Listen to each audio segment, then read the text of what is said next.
Welcome to the Kings Beat podcast. I am James Ham, your Kings insider for ESPN 1320 and the Kings Beat. Joining me, ABC 10's Sean Cunningham. Sean, what's going on? Oh, James, just getting over the hangover that was just an awful, awful Kings game last night against the Kings and Hawks. I will say it made for kind of an interesting fourth quarter, as they kind of do, but for three quarters, that game was just absolute dreck, and I felt bad for anybody in goal. I think I leaned over to, I don't know, it might have been you. I was just like, can you imagine if this is like your first Kings game, like in You said person? you said it to me. Yeah. Oh, God, these are the things that cross my mind. Like, oh, I'm a diehard Kings fan. Because again, we realize that people just can't come to games, or financial reasons or hardships, or maybe they live too far or whatever it is. And this is the game I'm coming in. I want to see Trae Young and Bogey's return.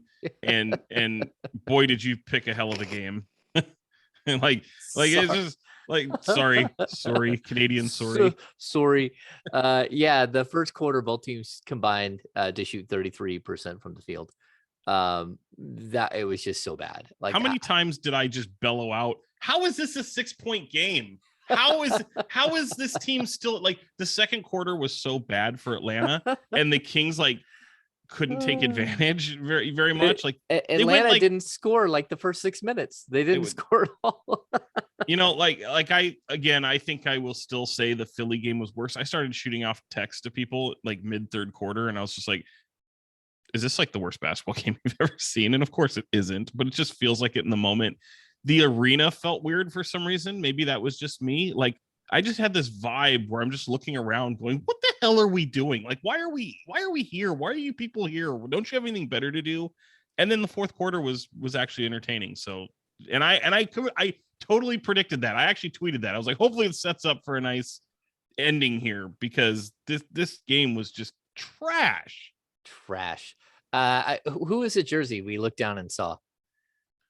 This guy clearly got lost. I mean, it's one thing. It's one thing to see like the random Kobe jerseys now, because it's like an honorary, we get it. We get it. Like, years ago that would have been frowned upon. And for some, it just popped in my head. No, I know who it. Yeah, it was Goran Dragic. There was a guy wearing a Goran Dragic Heat jersey, and I'm like, boy, you were just a little bit too late here. But yeah, someone posted something. I think it was John Bull. He posted. He said something about just the random jerseys you see in the arena right now, and he's like, it's got to be because like they're giving away tickets for so cheap or for nothing at all to some people. I guess that people are like, hey, I'm going to a basketball game. I might as well see if I can find a basketball jersey to wear. And so I guess you're getting fans from all over as opposed to Kings fans coming in the building. And I mean, it's a bit of a problem. I mean, there was a game just a couple of games ago where like there was a ruckus crowd. Oh, the Miami game where there was a huge Heat contingency in our area. And I was thinking, man, maybe the Goran Dragic guy just got the wrong night. I don't know. Like, he only had one jersey, and it was his Goran Dragic Heat jersey. Maybe the rest were like in the laundry, and he wasn't able to laundry day. Yeah, laundry day. So gotta wear Dragic. I gotta wear one basketball jersey, and it's a Goran Dragic one. Great, good for him. That's right. All right, so let's get to some of the business. We have the Off the Record with the Kings Beat virtual happy hour part 2. We're going to keep expanding the name until it literally takes me like, I'll have to have like a scrolling bar across the bottom that tells you what the happy hour is. So the happy hours, it's this evening. It's on Thursday night from 5:30 to 7. If you're a premium subscriber, you already got the email, and I can't wait to see everybody, and it should be a good time. Legendary Kings reporter Sam Amick. Oh, come on. Is legendary. The adjectives are just getting super crazy at the moment. Every time you go great, I go, is he? Amick is amazing. I'm excited. We're gonna have a good time tonight. Sean and I hopefully Sean isn't at work. So you're not gonna be able to have a drink. I won't be able to have a drink, but we're still trying to figure that part out. But yeah, I think I'm going to be on the clock, which is going to be a real disappointment, real downer. But I'll be festive. I'll be with everyone in spirit. All right. All right. I'll be there. So if anyone, if you're listening to the pod and you do a last minute subscription, you can't do like 528 or something because I'm not gonna see it. But you know, if maybe by 5 o'clock you see you want to jump in and do a premium subscription, I might be able to get you the link so you can hop on and enjoy the festivities. I think it's going to be a good, healthy crowd of people. We got a lot of excitement about it, and I'm super stoked because the first one was a lot of fun, Sean. Fantastic. Yeah, and we didn't know how it would go. No, It went much different than I thought it would, and I thought it went really well. I thought everyone had a good time, and so yeah, I'm looking forward to it. I had no idea what to expect because I think the closest thing I had done this was with like friends and family, like during the pandemic. And well, I mean, we're still in the pandemic, but like, you know, even those ones kind of felt weird. And like, and you never know what to expect. You never know. I mean, we do this podcast, James. I never know who's listening. And sometimes I just feel like the words go out in space. But I'm really encouraged and really kind of surprised by the feedback we get. I remember telling you that months ago about just how much feedback I had been hearing, and I'm just like, wow, you guys listen to this? like as funny as it sounds, like maybe it's just self-deprecation, but like it always just amazes me that people would take the time to listen to anything that we had to say. So yeah, I mean it's cool, and I didn't know what to expect, and it was super. It was just a lot of fun, and having Damien was there, it was fantastic. I think Sam will be great as well, and yeah, stories. And I really like to hear from fans, man. I really do. And it's the thing I miss about doing radio, because you really get to engage with your fan base. You get to hear their stories, why they're a fan, what made them a fan, what they enjoy, what they hate. And oftentimes it's just as knee-jerk and bombastic as things that are truncated, that come up on social media and on the media and just media in general. So it is a lot of fun for me to see that, and that happy hour totally delivered and exceeded my expectations. See, it even exceeded Sean's expectations. Totally. Yeah. So, and I'll say this too. The cool thing, we're either approaching or we just cracked 50,000 downloads. And so as someone who's had a podcast for like over a decade at this point, I had 1 year where I didn't have a pod. Thank you, NBC. But no shot there at what was sunsetted and all that stuff. But yeah, Sean, I think that it's such a strange medium that people just they really, really enjoy. When I walk around the arena, I hear that more than anything else. I love the podcast, and I'm glad that you're feeling that, because it really is it's different. It's a different way to communicate with people, and there are a lot of people listening every week, Sean. So whatever you're saying, they're taking Better watch notes. what I say. They're taking notes. Well, the off the record part of the Off the Record with the Kings Beat happy hour, that's one cool thing, is that you're not going to get to see that content if you're not a premium subscriber, where Sean and I, well, specifically me, because Sean can't drink tonight, maybe. But like we get a little loose. We talk about some things that maybe we wouldn't normally talk about. And so yeah, it's good stuff. And hopefully more people jump in for next time. All right, Sean. So this the Kings Hawks game. I I don't like digging in on the officials, because overall I thought the officiating of the game wasn't horrible. It wasn't anything spectacular, wasn't anything horrible. There were a couple of moments where there was some craziness. I do think that in crunch time, they missed too many plays. Mm-hmm. The one play where Alvin Gentry had to use his review was on the tip ball, that they fully missed. The tip went out off the Hawks, and that was in a crucial moment. The Kings got the ball back. I don't even remember what they did after they got the ball back, but it was a crucial moment. And then we get to, I don't know, what was it, 30 seconds left, something like that, 25, 30 seconds, maybe it's a little bit more. And De'Aaron Fox had just gone in the paint and scored over the Hawks like 5 consecutive times, like boom, boom, boom, same spot, fall away jumper in the middle of the key. And then DeLon Wright fouls him. No question. You could see it from our point of view, because that's on our end of the court. You could see that he hit his elbow. Fox, who had done nothing but hit the bottom of the net on every other one of those shots, all of a sudden airballs it.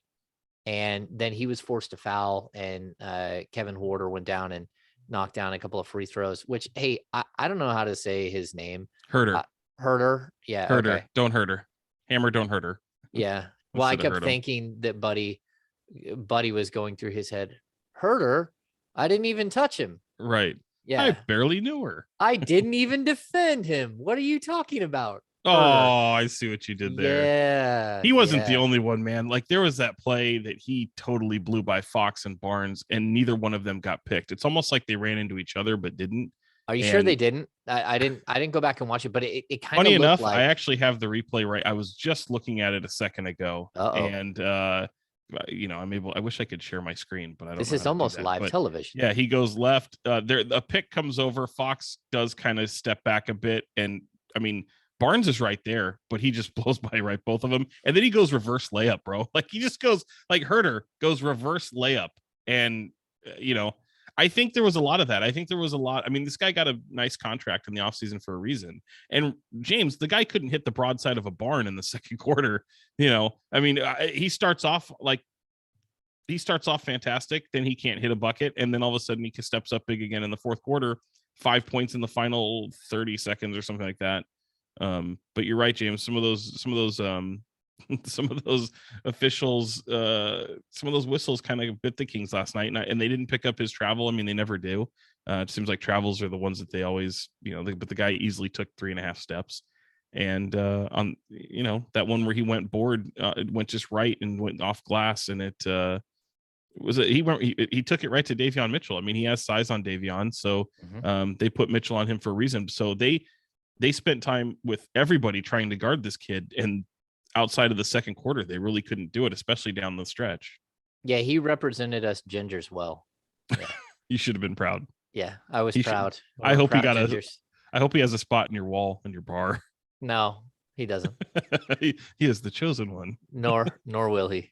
No, poor Herder. Maybe next year. There's no Scalabrini picks up here. There's who is a big tall Bill Walton, maybe. Yeah, Bill Walton.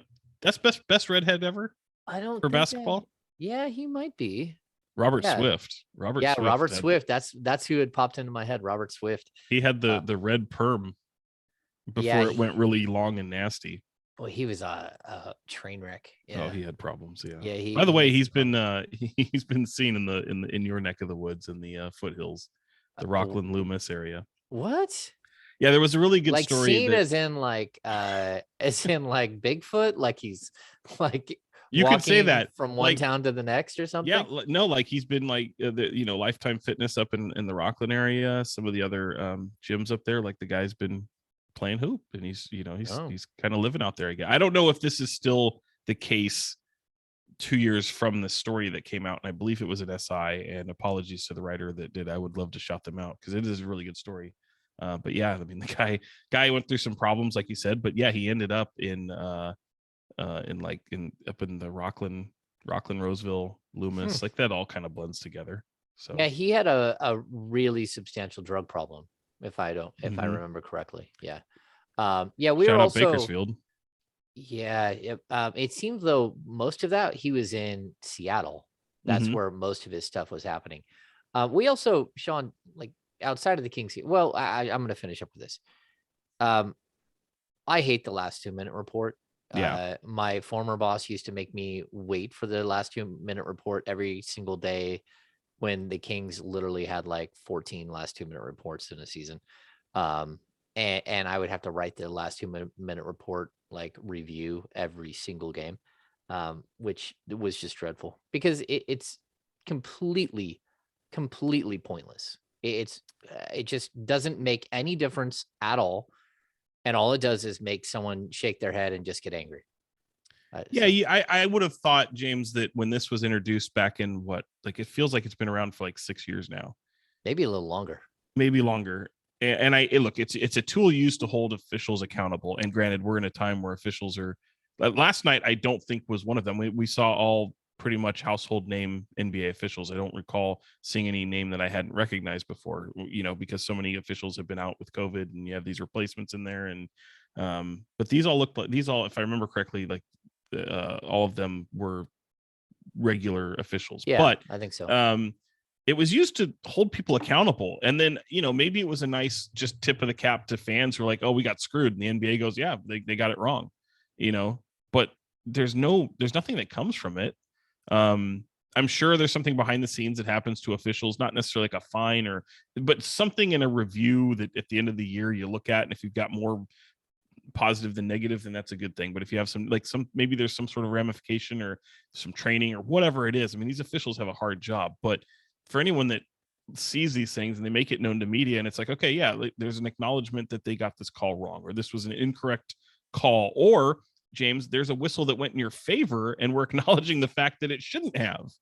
So then how do you feel about that? I mean, so it's, I understand well, I think what they were doing. The Kings would feel good about that because it doesn't happen very often. To where, to where something went in their favor that shouldn't have. I always feel like too, like they balance the last 2-minute report. It always feels like bunk to me. Like they highlighted another play earlier in the quarter. Well, it's only the last 2 minutes, but 2 minutes, earlier in the 2 minutes where Buddy Hield had, he didn't give Okongwu a place to land.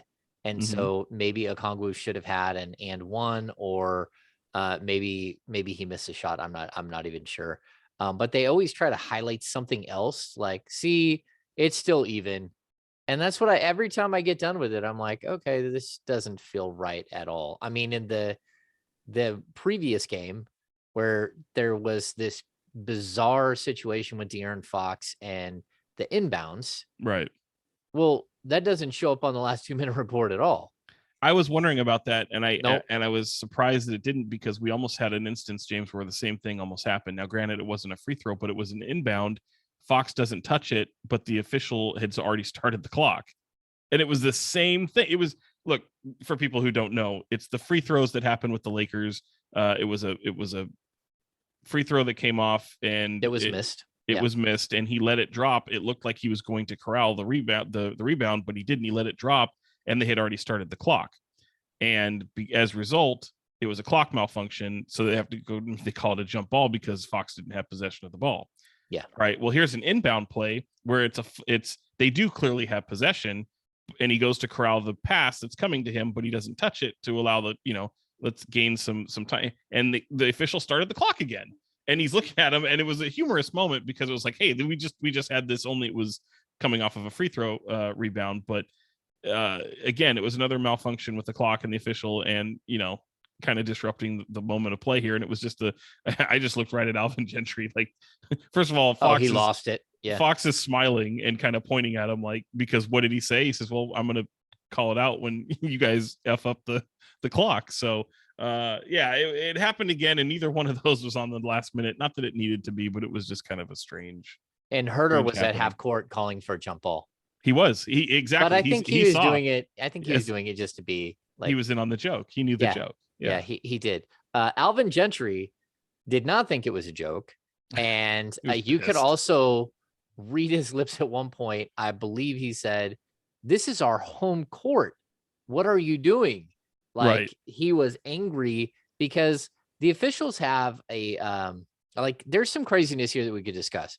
Like, if you're at an arena early enough, you get to a point where someone stands usually it's not on the court. It's usually a couple of rows up, and they blow their whistle, and the referee's whistle has a mechanism inside of it that starts and stops the clock. I mean, which is crazy. Like, they blow their whistle, the clock stops, and they test the whistles before every game to make sure that they're linked to the scoreboard. It's like a sound check. Yeah. So I don't know that everyone knows that that's actually the case. They also have, I think, a push button on their hip where they can start and stop the clock. And so a lot of it, I think it relies on the scorekeeper himself, right, to start the clock.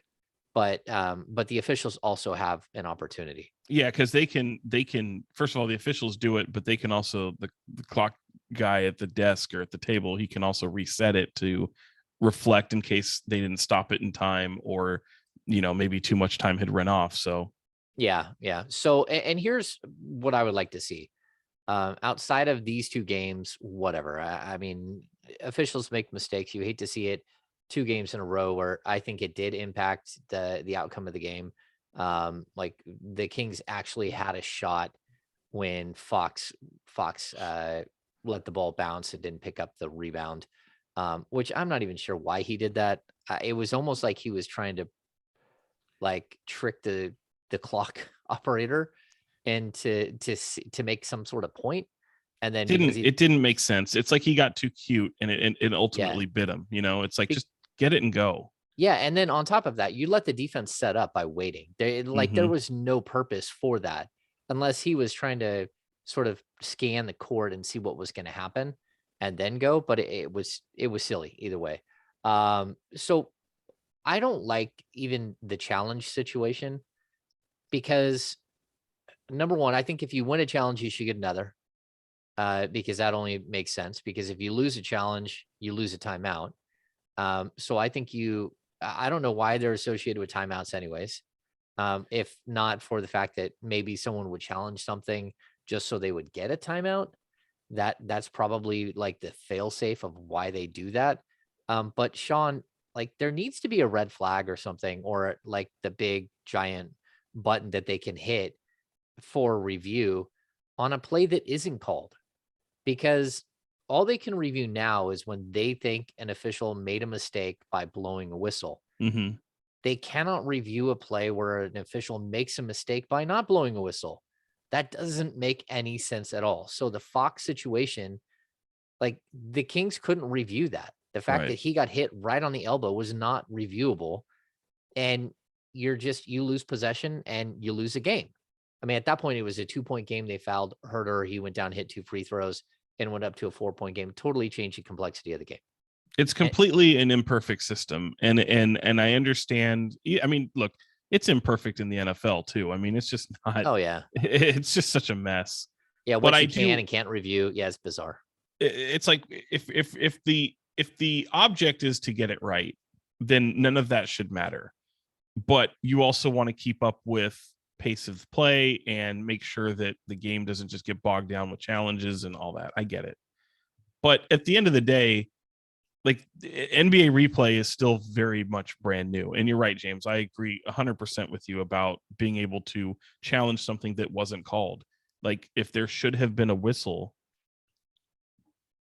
hit your button, stop play, because at that point, to me, it does become a timeout. So if you do get it wrong, the ramification can still be you lost your timeout. Mhm. you know but then there are people who can take advantage of that. Like, what if you get down to, oh, I don't have any timeouts left and I've got 16 seconds remaining and it's a 2-possession game, and because we Well, saw it last night. but if you're down to 0 timeouts, you can't use the challenge right now, anyways. Correct. If you Yeah, don't have and that's fair. timeouts, Right. yeah. So there is like it's really hard to say how do we fix it. I just know that what's happening right now just doesn't make any sense. It's like one time, and I mean it's a 48-minute long game. Like that one time can come in the second quarter when you have a run that's happening, or you have some really bad play, or you have one of your players pick up a third foul or a fourth foul, and you're trying to keep them in the game. Then, and then you don't have anything else the rest of the game. I think it should have a bigger like place in the game as of right now. And for my money, it really is almost useless. You have to save it, save it, save it, hoping for one play. And then like the Kings had, the officials made a mistake on an out of bounds, calling the ball the wrong way. And then like a couple of seconds later, what if it would have gone the other way? What if they would have needed that on the Fox foul and you don't have it because they had already made another mistake. So again, I think if an official makes a mistake, you should get it. And you're right, you should get another one. Yeah. And then, we even saw it the other day where the Kings lost a challenge. There's no way they should have lost a challenge. It was clear as day what happened on a play, and it's like someone just sided with the officials for no reason. So like I think it's a pretty flawed system at this It's point. not it's imperfect, but you know what? The game of basketball has been around for how long? There's going to be missed opportunities, there's going to be missed Yeah. plays, there's going to be missed calls. I mean, it didn't cost them in the game. I know De'Aaron was very much upset about it. I think Alvin Gentry was upset with more things that had happened even before that, even with about 3-4 minutes left in the game. But again, it's just if the system is in place, and I know we're going round and round on this, but if the system is in place, they're trying to reach a nirvana, and it's just there isn't one. It's not going to be a perfect system, so they're going to try it as best they can. I think we will see an evolution of this. I think not the last 2-minute report, but I think replay as we know it will look different in 2 years. But it's going to take some time to get there. Yeah, I'm with Alvin Gentry. It's a dumbass rule. I believe he said, yeah, he said No, other ones too. But yeah, he said other ones too. Yeah, actually, he said it was the call was horse shit. I think he said it was the worst call he'd ever seen, and he said a bunch of which one's worse, horse or bull? Because that's when you really get into some diciness. Like when you choose to go horse over bull or bull over horse, which one really drives home the point that you really disagree? I wonder if it's a regional thing. I think horse is worse because bull is so much more commonly known. So if you were to say that's BS, someone goes, "Oh, okay, we've heard that before." Yeah, well, that's horse shit, and you're gonna be like, "Yeah, oh damn, this guy's really pissed. He really disagrees. He took it above bull, and he went full horse, straight to horse." We're a bunch of idiots. This is good. This is a good discussion. We are a bunch of idiots, Sean. We are. All right. So the Kings are 0-2, but Sean, the one thing I'll point out is the Kings could have won both of these games. Could have, should have. We always say this stuff. I hate that. I know. And just like when someone goes, "It's a winnable game." Shut up. Yeah. No, I'm with you. But my point is that, like, after all of these blowouts, one way or another, what was his stat? Like like Damian had said it last week on the radio. And Kings losses, they lose by 18.3 points, and their wins, they win by like 8.2 points. Like, there's no close games. And then all of a sudden, out of nowhere, like, this epiphany happens, and we're in close ball games every single night, which is a lot more entertaining, but it's a lot harder to write. Like, you're not worried about writing it because the story changes like 50 million times in the game while you're trying to write it. A blowout is easy because you've already got everything set up, and your disappointing lead or your good lead, and then all your things are positive, and maybe you have a or negative or two. But then in a close game, like, it switches so fast that people get angry when you're positive in a close loss. And my answer is always like, well, like, I have to write a lot of this before the game's over, and you don't know it. I'm not going to change every single thing I write because the outcome of the game changes, because guys still did good things and they still did bad things throughout the game. But do you sense something different with this team over the last week and a half? It feels like they're more competitive. The games are more competitive for some reason. Here goes me where it comes in. Oh, Sean's just being a dick again, because they're playing against teams that are just absolutely depleted. And again, I know Miami Heat had Jimmy Butler and Kyle Lowry. Like, they still have good players. Like, you still had Lakers last night. Yeah. Like LeBron the other night, they're still going up against LeBron, and Russell Westbrook was sensational. Still no Anthony Davis. I get it. But like, that Hawks team had no business being in that game, winning that game, being as competitive as they were. All due respect, I get it. And it's interesting, James, even after the game, like Tyrese Halliburton, I asked the same question to both Tyrese and De'Aaron, and I probably should have asked it to Gentry. And it goes back to the podcast we did where I sense that there's just such a pressure to win if you're going up against a team that's absolutely depleted. I think there is a pressure there, because you're like, man, if we lose this team, it's going to feel worse. It's going to, and it shouldn't, because you're still NBA players. I get it. But again, when you lose to a team that doesn't have not just their best player, but like their three best players, again, we still harp on the Philly game where they didn't have a starting five. Like, all five of their starters were gone. Yeah. And they came in here and fed you your lunch. Like, it was terrible. And last night kind of had that feel to it, even though there wasn't that dominance. There wasn't that like 20-point lead from Atlanta. But I do feel that, hey, Tyrese answered it in a way where he's like, yeah, we don't do well against teams that are without their best players. De'Aaron had the more wise, sage, veteran answer, which is no, you can't take any opponent lightly. It doesn't change anything. Sometimes you're going up against guys you don't know what they can do. And that is true. But if you tendencies. yeah, and I hope he wasn't talking about Kevin Herter, because that guy's like a bona fide NBA player who Oh yeah. has a nice contract and he's paid, handsomely. But he was the one that absolutely torched him last night. Like, there wasn't a guy that I looked at last night that I was like, well, there wasn't really like a fringe NBA player getting the best of you. You still No, got it was Cam Reddish, and it was right. who actually has had some really good games in the last Mm-hmm. couple of weeks. I looked; he's scored over 30 twice in the last like week and a half. And then they still had Clint Capella, Right. but they didn't, and they still had DeLon Wright, who we know, like we watched him Right. play last year. He's a solid NBA player. So they still had talent. They still had Gallinari, although Gallinari looked slow and like every bit of like He's still 30, still a 30. bucket though. Yeah, yeah. Dude is still a bucket. Yeah. Yeah. So, Yeah. like, it's a disappointing loss. I'm totally with you. You've got to win that game, especially at home. That's what Alvin Gentry just keeps. He's just beside himself. How do we lose at home? Like, The competitiveness is there though. Like, you don't see this. You did see it in the Dallas game where, they totally let a run get out of hand and the game was over. but that was So one out of all of them because the right. You're having OKC a game and like all those, they were close. The first Dallas yeah, game, it was close.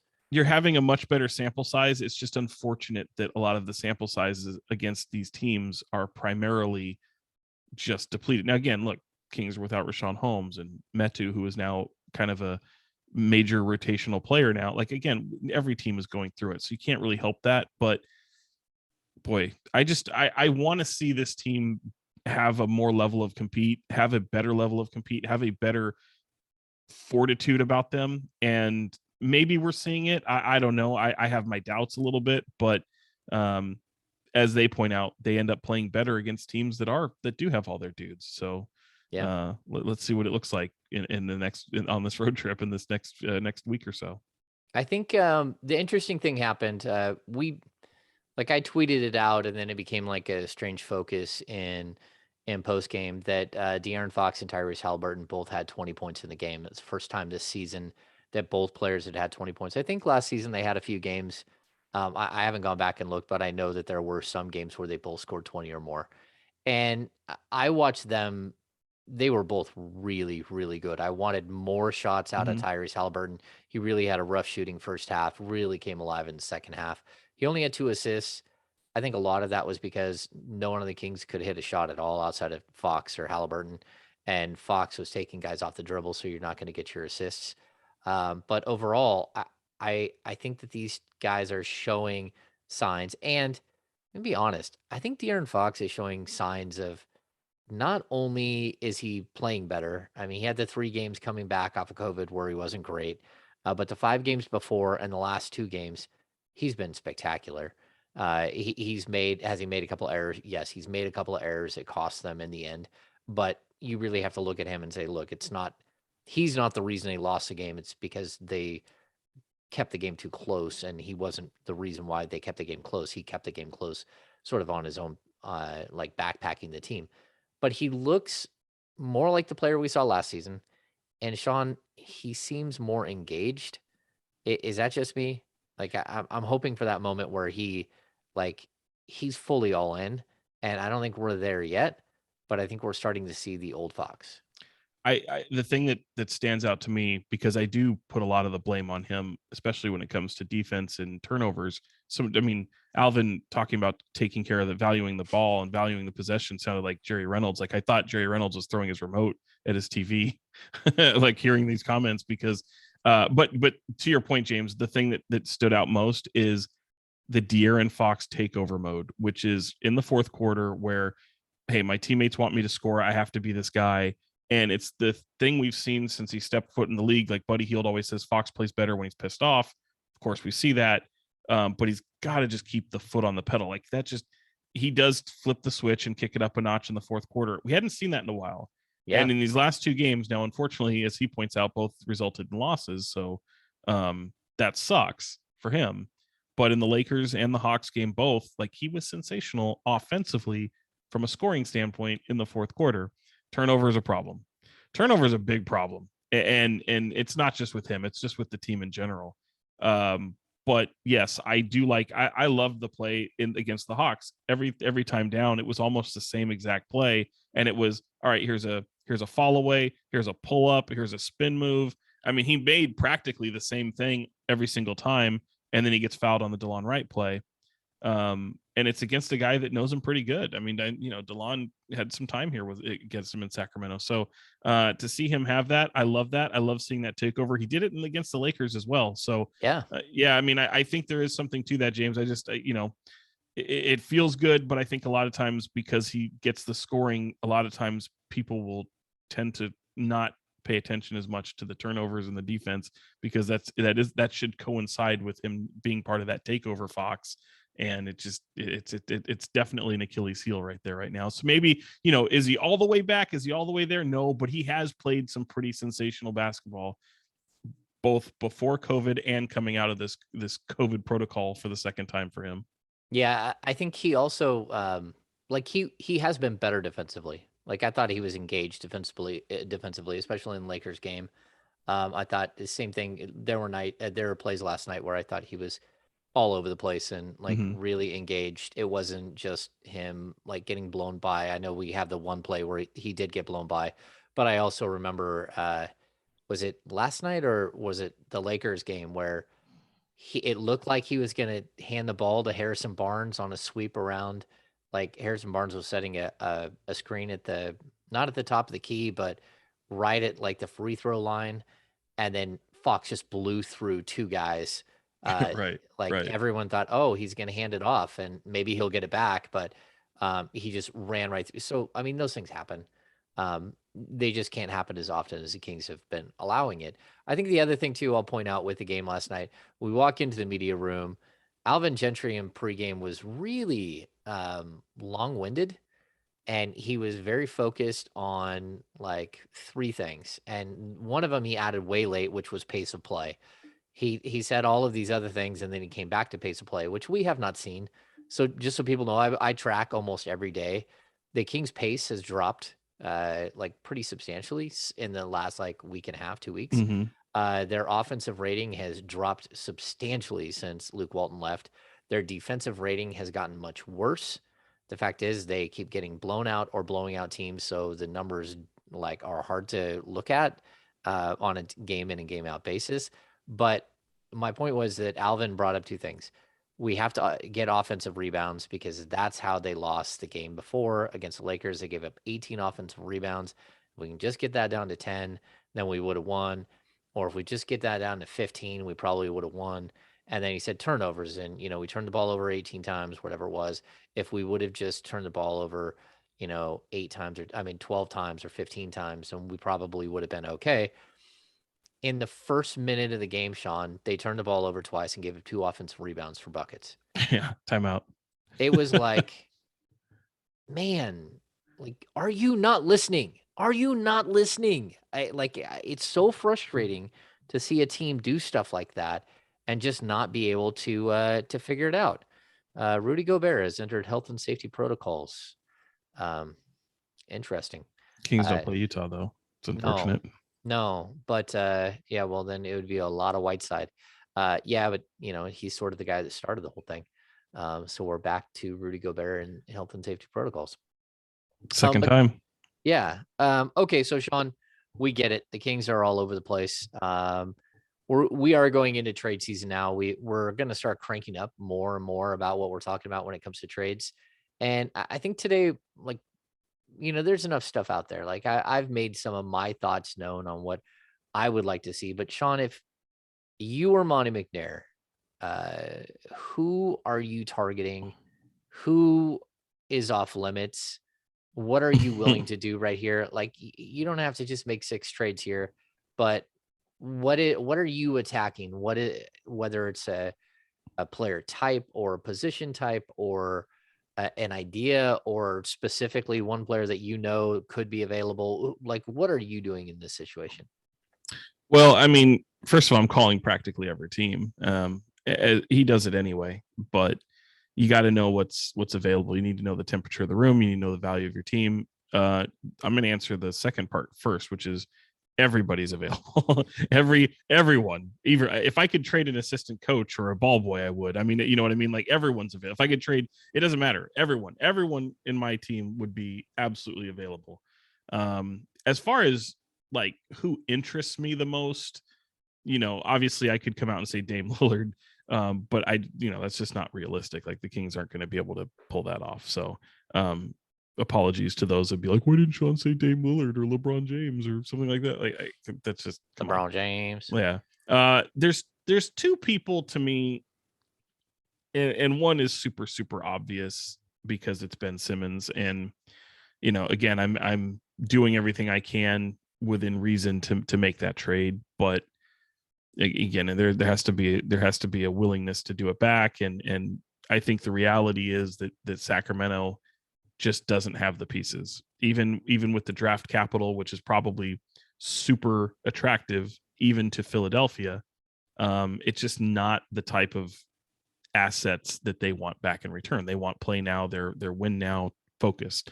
So my whole thing is, as much as I would love to see Ben Simmons in a Kings uniform, to me, it's you need to be a part of that trade no matter what, as a third part, at least a third team, to be able to bring something back.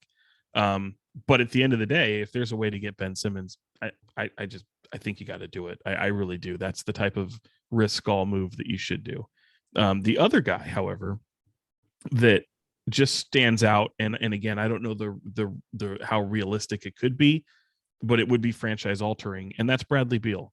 And I know Washington has been something a little bit on the periphery where people just don't pay attention to them as much, but I think Bradley Beal in a Kings uniform would solve a lot of issues with this team. I'm a big Bradley Beal fan, and maybe you don't have to give up as much as you would with the Ben Simmons, considering how just the scenario of what Washington is going through. I mean, they're going to be in some pretty tough quarters at some point with their future, and just the way that contract works out, and just what are they doing over there. Even with the Kuzma and the picking up Kuzma and Montrezl Harrell, like I do think that there's possibilities that exist there, even though they were coming from the Lakers in that trade that fell through with Buddy Hield.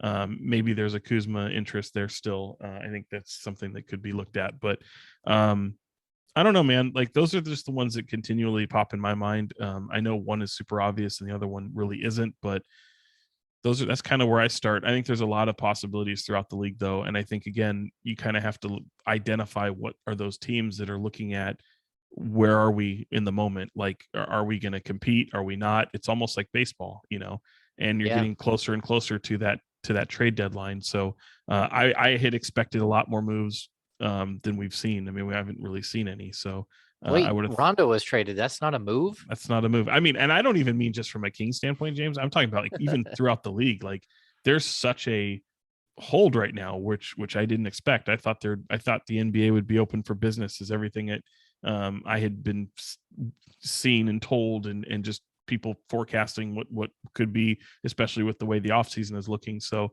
I think we're in this weird holding pattern, and I don't know how long it's going to last.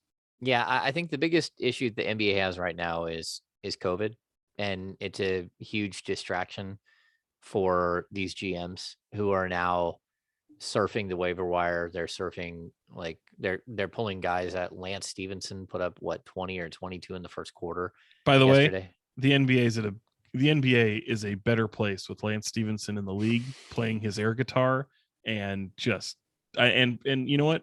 I like seeing it in Indiana. It didn't result in a win against Brooklyn, but just outstanding. I hope he stays. Yeah. So I agree, but I mean the league is kind of in this weird position. But it's time now. It's time to make these moves. If you're going to make moves, I mean, February 10th is an early trade deadline. I don't even know where it sits as far as games played. Because I know the last couple of years has been like 28 to 30 games left in the season is the trade deadline. It feels like this is a little bit earlier than normal. So I would really like to see the Kings be active, and like we can talk about like Siakam or Sabonis or Simmons, or even like a guy like Brandon Ingram, which I think at some point has got to become available. I think that there are a lot of options here. I just know that the Kings have to do something, and it's got to be something that is loud and noisy, that makes people turn their heads. And I don't mean that in a trade De'Aaron Fox, trade Tyrese Halliburton way. I mean it more in like improve yourself, get better. I said this on the radio the other day. Like you can't just continuously sit around and wait for something to happen and wait for your team to improve. It's not going to. It's shown this group has shown they can't do it. So Mhm. do something drastic. Do something that changes, that alters the course of the franchise from where it is right now, good or bad. Take a step back or take a step forward. Don't just stay in neutral, because it really, at a certain point, it's almost embarrassing. Like we're going to the arena, and again, one night, I know that there was 8,200 people that came in the building. 8,200 people. And I think last night was even worse. I made the comment in the middle of the game. They did this whole kicks cam. All it was showing how there's no one sitting in the row in front of you, and you can put your feet up and everyone can see your shoes. Like, to me, Do the Kings lead the league in cams, by the way? maybe what they shouldn't do is section 221 cam, which we look up, and there's literally like we 9 counted people. like 14 people in one section, 16 people in another. One section won a prize in the game on Sunday, and they pan to and there might have been 40 people in the section. Like, I think that there's so much good that has happened with saving the team and building the arena and building out Doco and building out the hotel and the whole downtown area. But you also have to look at someone who has literally killed his fan base. And so at a certain point, like something has to give here. You can't just keep doing this and killing off your fan base. It's the saddest thing, because I know how loyal and faithful Kings fans are. And to see the building this empty, it's disgusting. And I don't blame the Yeah. fans. I blame the product on the floor. I blame any kind of expectations that people had for this team. And I blame 15 years of just spinning your tires and not doing the right things again and again and again. I mean, it's almost like we're so far removed. Like, the Kings walked into this season with a different head coach. He got fired already. We've already had like insecurity and train wreck of a season. Like, that's not conducive to winning. None of that is conducive to winning, Sean. Yeah. You lose because you keep doing the same things again and again. And I would like to see something change here in the future. And again, it could be player X, player Y, player Z. But at the end of the day, it's got to be something big and dramatic that makes people look and want to come to the arena to see what's happening.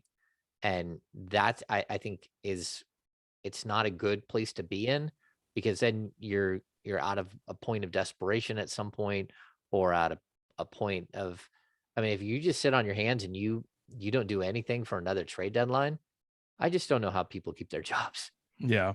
Yeah. Well, and to James, to your credit about some of the names you came up with, I mean, obviously they'd been out there. It's nothing really all that new, but um, like all three of those names, the Siakam, Brandon Ingram, Sabonis. Sabonis, all three of those would be altering moves that would be huge. And to be honest, like I say Simmons because he's more on the block. I think I'd be more excited about Brandon Ingram, to be honest. I mean, just because of where he's at in his career. Because he came from Duke. He is a Duke guy, yeah, for sure. No, I mean, I'd even, I would probably even be more excited about Siakam. I just don't see a path to Sacramento with either one of them. I maybe it's because neither one of them are holding out like Ben Simmons is. But like I said, I don't really see a path for Simmons to Sacramento at this juncture either. But if any of those guys came to Sacramento, I think like if you look at what is it, like the 4-star recruit, right, or the 5-star recruit in college, and you just do it the opposite way and say, all right, we'd both brought up Christian Wood the other day. That'd be more like a 2.5-star recruit to me. Like that doesn't fall in line with I'm a little Siakam, hotter Ingram. on I'm a little hotter on him, but Right. But you get what I'm saying. I yeah, think you'd be yeah, hotter with like Ingram or Siakam or Simmons, yeah, right? yeah. Okay. So those would be your 5-star recruits, right? I think I would put Beal in there probably. I don't know about you, but to me, he would be. Oh, of course. No, Yeah, I think 100%. he's a bona fide star in the league. Yeah. McCollum, would you put McCollum in there? No, No. no. So he's be that second tier down, He's right? like a 3.5. Would you have him higher than Christian Wood? No, I take Christian Wood over him. Number one, Christian Ooh. Wood is younger. Yeah, Number maybe. and number two, I think his skill set. I think you already have at a minimum. I think you already have CJ and Yeah. Tyrese Halliburton. I think you already have that type of player. I think that's the But floor. what if you're losing one of them? You see what I'm saying? Like in a Yeah, 3-team trade and you're getting CJ back, who knows? I guess, but I mean, CJ's older and he's never been a legitimate number one. And well compensated. Yeah, he's well compensated. Yeah, Yeah. so I would rather have I would rather have a younger player like Ingram or again like Christian Wood. He's 26. He's under contract for this year and next year. I think next year is a 14 something. You really do get to see if he can prove himself and that he can stay. He can keep his head on his shoulders. But really, I think when I look at Christian Wood, you know what he is? He's what we hope that Marvin Bagley would be. And I still think that the Kings need that player. And Yeah, well, they do, especially with the collection of big men that they have, which is why, you do have people who see DeMarcus Cousins get waived and go, "Oh man, the Kings could probably use him." okay, Because so yeah, we're gonna discuss that. Let's just Boogie got okay. before we get to that though, like honestly, you can't. You need to shoot for that 5-star recruit, right? Like your Oh trades yeah. Yeah, have to be I have to be agree. that. Yeah, like you can't get rid of your, even if you're trading Fox and maybe you're not, and hopefully you're not if you're bringing back Christian Wood, but like that's the type of thing I'm thinking of where it's like all these players that you mentioned. I mean, Miles Turner might not be the 5-star, maybe he's just slightly below. He'd also be in that Yeah, he's mix. like I mean, again, I put him like in the ranking system. I'd put him below Wood and CJ, and then I would get to Miles. Yeah. But still, I mean, but he's not gonna move the needle. And that's the problem. Like You don't think so? You don't think Miles Turner would move the needle? I mean, you're not, again, if you're I trading mean with for the fan him. base. I mean with the fan base. Like I don't think that moves the needle. That's not going to bring fans.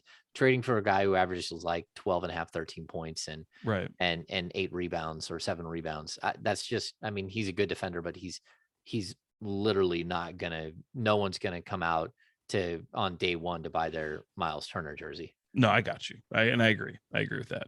Yeah. So I I think mean it'd be a hell of that's an acquisition. I just don't. Yeah, you're right yeah. though. Like Sabonis, Simmons, Ingram, Siakam. Those are the ones that are going to be much bigger. Yeah, and even Sabonis, we can talk like Sabonis isn't a legitimate number one. But you're still hope. There's still hope, I think, with this franchise that Fox can be that number one or Halliburton can be that number one. So I don't want to concern myself with that so much that Sabonis is a number two or maybe a number three on like a really good playoff team. But like I don't think that matters at this point. I think that unfortunately for Monty McNair and his people, they put themselves in a very bad position where they have to make a move that sounds as good as it looks on the court. Mm-hmm. And that's they've put themselves in this situation. Like 18 months of inactivity.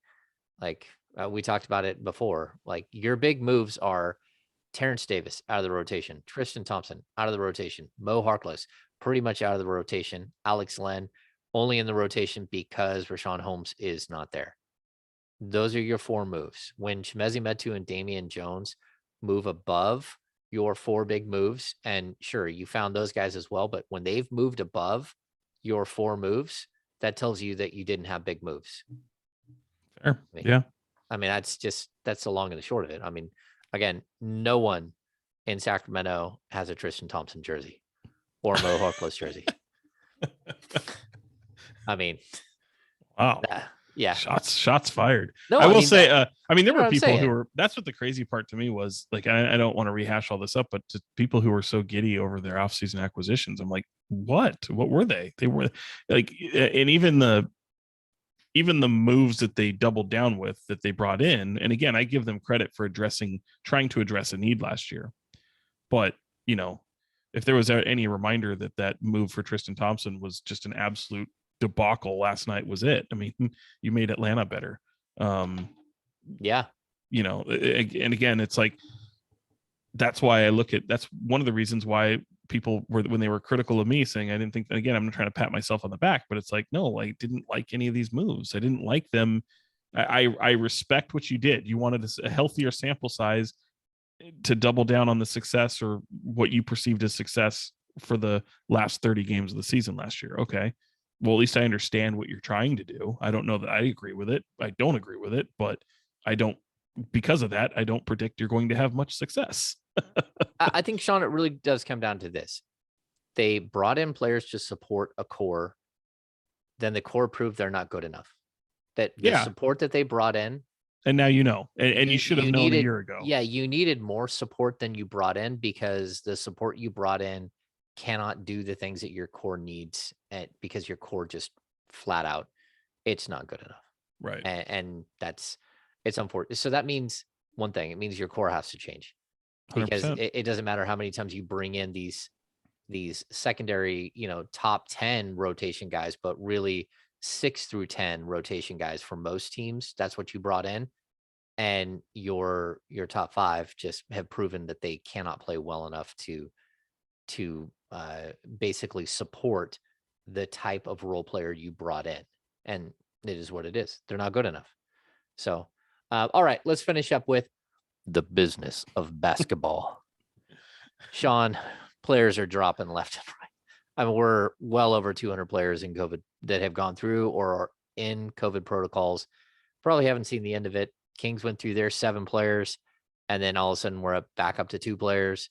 This could get out of control again. The Kings still have like 6 big name guys that haven't been put in health and safety, knock on wood. It's like herd immunity is right around the corner, right? Yeah, exactly. So we're to that point though, which, we're watching Lance Stevenson play, like Wesley Johnson. Again, we talked about that the other day, where Wesley Johnson came out of retirement. Another assistant came out of retirement today. I can't remember who it was. Oh, I didn't see it. To join the G League. Somebody, Gerald Green. Get that money. Yeah, well, it's not just the money. I know. It's the $800 a month for the rest of your life as your retirement. For every year that you're in the league, you get $800. If you hit year 10, you get lifetime medical for you and your family. So it is big. It's all part of the collective bargaining agreement that they renegotiated sections of it, maybe 4 years ago. I remember Omri was in the locker room. We had a long discussion on it. Anyway, it brings us to the business of basketball. If you had a choice, any former King that you could sign to a 10-day contract, who would it be? Well, and it's funny because I did mention DeMarcus, and I could see a pathway there in a sense of they could kind of use him. They won't use him, but go ahead. They could kind of use him. I would always be on board with that for sure. I think you keep trotting out some guys out. And he showed he could still play. He's not my pick, by the way, because if I'm getting in fantasy land of somebody who I'm convinced could still come back and play, I think they're the same person. It's Ron Artest. Oh, no. No. Come on. What do you mean, no? I mean, Ron Artest would come in here and do exactly what he did 15 years ago. You mean, okay, so are you saying if you could bring back a player you think could still play? No, okay. Or I'm saying more like, who are you going to take? I have to get out of fantasy land because, yes, I mean, look, the funny part is, yeah, I mean, even though I think Ron could come out and still play, like that's not going to happen. Like that's not going to happen. Yeah. So mine would be, if I got to choose a King that I would pluck out of a 10-day, and I got him like in his prime, but not like today. Right. Well, who would you get today? Well, all right, go with this. Since you had the one locked in for in his prime, go for it. Weber. Like this team would be so much better with Weber. No, so much. But here's the crazy thing though. Like, you make that, people say all the time, it's like, oh, Jordan could come out of retirement today and probably still get you at least 10 or 12 points, right? Like, no, he can get you 15. The vision the vision of Jordan still playing, like in my mind's eye, and maybe it's because I've seen it with our test in the big 3, Mike Bibby in the big 3, Jason Williams playing in the big 3, although he tore his Achilles. Like you just look at all these different names that could still go out there and hobble around and get you. Chris Webber, Peja Stojakovic, Vlade Divac aren't the ones that are going to come to my mind. So yeah, in their prime for sure, but that ain't happening. So I guess I didn't understand the assignment totally well, but I do feel like even whether in their prime or not, like Artest could come in and just totally be a difference maker. Not a difference maker in the terms of success, but at least in terms of culture and competitiveness, toughness. Like I still think even him at albeit how old is he? How if you had to guess, how old is Ron Artest? Oh, I like 43, 44. He's 42. 42. He's Yeah. 42. He just Well, I mean, turned 42. did ISO Joe get a second 10 or is he Oh, back? I don't think so. I think that was done. I could be wrong, but I don't think he did get the other one. But I'm just saying, man, like I think Artest could do it. I think he could be it. I also think because this team is so void of playmaking that, Darren Collison could be another one. That, I mean, he took the 10-day for LA. He didn't get renewed. Why not? The guy can still run. He can push the pace. Yeah, that's interesting. I mean, again, like if we're gonna go there, Right. I would just take IT. So, but that guy, no. As much as I would love that, selfishly, that's just not a good move. yeah. But I will say, God, I would root for that, by the way. But I just don't see that. Yeah, that'd But be I will fun. say, I do say, like seriously, with all the bigs that the Kings have, think about that. Like Alex, okay, you get DeMarcus Cousins in, right? Just what he can provide. The other things he can do as well. But he's also again, like I know I say that, but like there was a legitimate discussion about it popping around some media types last night, and I don't think it's that far fetched. Like to the point of, could I see him in a Kings uniform again one day? I could, because the guy has been incredibly humbled. Like think about that. Like I know the zebra is not changing its stripes, right? But at the same time, like this guy has bounced around. Like I was thinking about this. You mentioned the other day about Anthony Tolliver becoming the guy who's played with the most, or how he's in line to play with the most teams. Yeah, he actually he signed he with won, someone. right? Yeah. All right. I don't know if that's winning. I would have He I would beat have Chucky Brown. I'm not sure I if know. that's winning. I don't know that like I would have ever expected DeMarcus Cousins to play with like more than 5 teams in his career, but my God, like the guy has been all over the place now. And I know some of these temporary contracts and the way they are, but I could kind of see it. Like all he had, look again, you've got Tristan Thompson who doesn't play, Alex Len who, woof. I mean, that's just bad. You, like you said, James, by your own admission, Damian Jones and Chimezie Metu are rotational players right now for a team, and Marvin Bagley is there and you need him for rebounding. I get it. But you have this collection of big men that are just not good, not reliable. No. I don't even DeMarcus, think you could blend them all into one good player. no, and DeMarcus You know what I mean? isn't coming. Like I do think, like even if you brought DeMarcus, like okay, I could still see a pathway to some of these players playing. Not all of them. Like to me, if I could cleanse this team right now of Tristan Thompson and Alex Len, I would do it. Neither one of them to me serve an earthly purpose for consistent minutes. At So this to point, me, no. no, they don't. Yeah. So to me, both of them cancel each other out and you're gone. Like you just throw them away. So if you're, and I know you can't, but like if you had a situation to keep both of those off and maybe DeMarcus is kind of a rotational player, I don't know that I don't think he's going to be what you saw in Milwaukee in the stretches like consistently, but I do know the one thing look, we talk about guys needing playmaking. It makes sense. The guy can absolutely dish the ball. He's a brilliant passer. He can rebound. Now if you're going to want to play fast, he's not part of that. The guy can't run, and he also extends the floor. So like there are things that I could see realistically from a basketball sense. And to be honest, you kind of need a dickhead in your locker room right now. You really do. Like you just need a bad guy. Not that type. No, but I think that not... type. I don't think that type is the type. Let me back up. I don't think the type that you're thinking of is the guy that you knew 5 years ago. Like it's just such a different player by now. I'll say this, Sean. And I know I'm getting excited realizing that like, no, it's not going to happen. Like, I don't think it'll happen, but I could see it happening and I could see it being legit. Will it happen? Probably not. But I do think like it should be kicked around. And I honestly, for reasons that even for people who are like, oh, he would never play in Sacramento again because Vivek is here, or Vivek would never go and get him because he's like, I don't think that's to me. It's the way it's been told to me. Like, I think that's overblown. Like, I could actually see it happening. I could actually see it happening. Sean, he just put up 15 points, 9 rebounds, 3 steals, and a block in a I know. game for the Milwaukee Bucks, One who game. have championship like aspirations Right. again, and who have lost their starting center for long term, and they waived him after the game to sign Langston Galloway. That's it. Another That former King. that tells you, Sean, that he's the same dude he was 5 years ago. No. I don't think it's. I don't Same think in dude. 10 days he came in and was like this cancer in the locker room. I He think was it's in 10 more days. He was there for like a month. correct. No, I'm sorry, but I'm saying Yeah. I'm saying in just in like in the sample size. Like, I don't think it was I don't think there was a cancer problem in the locker room. I think this team realizes that they didn't have Brook Lopez, they didn't have Giannis for a stretch, and they needed size, and the guy came in and he performed, but they had to guarantee his contract, and they're not there yet. You know, they want to explore some different possibilities. Langston It made Galloway. sense. Well, again, they've got issues at the moment. Look, I think I'm just DeMarcus will saying. end up on a team. And again, I'm not. Look, as for this conversation that I we're think he having, will too. I don't Yeah. think it's gonna happen in Sacramento. But I could see a pathway, and the part that I'm trying to articulate is the guy can still play.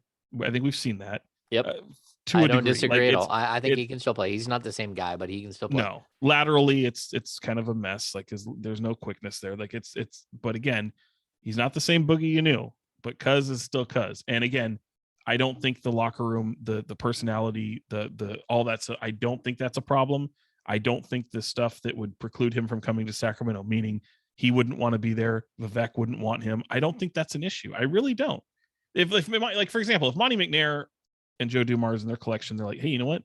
We could really use DeMarcus Cousins. Go get him. Fine. I think that would be fine. I think they could go get him. I just don't think that anybody would think like that. Well, I think we covered that one. We did. All right, Sean. Do you have any final thoughts? Final thoughts. No, those are my final thoughts, I think. I'm really looking forward to the happy hour, as much as I probably won't be able to drink, and that's unfortunate, but I'm really looking forward to it. I'm looking forward to interacting with folks. Yeah, we're about 2.5 hours away. We're taping this. It's 2:53 on Thursday. I'll get this up as soon as possible, and we'll get prepped and ready for the happy hour.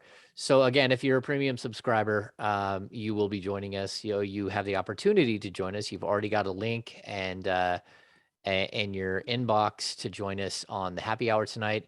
It should be a good time. We've got Sam Amick joining us from The Athletic. There's a good chance that my guys from ESPN 1320 will join us. So D'Lo and Casey, there's a good chance that they will pop on and at least say hi to everyone. We're going to take a bunch of questions. We already have a bunch of questions, so it's a good time. So again, if you're a premium subscriber, or if you're not a premium subscriber right now and you want to jump on and become a premium subscriber, I might be able to send you an email before time, but it's got to be pretty quick. So outside of that, we're going to keep rolling here like we have been. You're going to keep getting a couple of pods a week and a bunch of written words, and we'll hopefully see this Sacramento Kings team do something over the next couple of weeks leading up to the February 10th trade deadline. So thanks for joining us here on the Kings Beat podcast. For ABC 10, Sean Cunningham, I am James Ham. We'll see you very soon.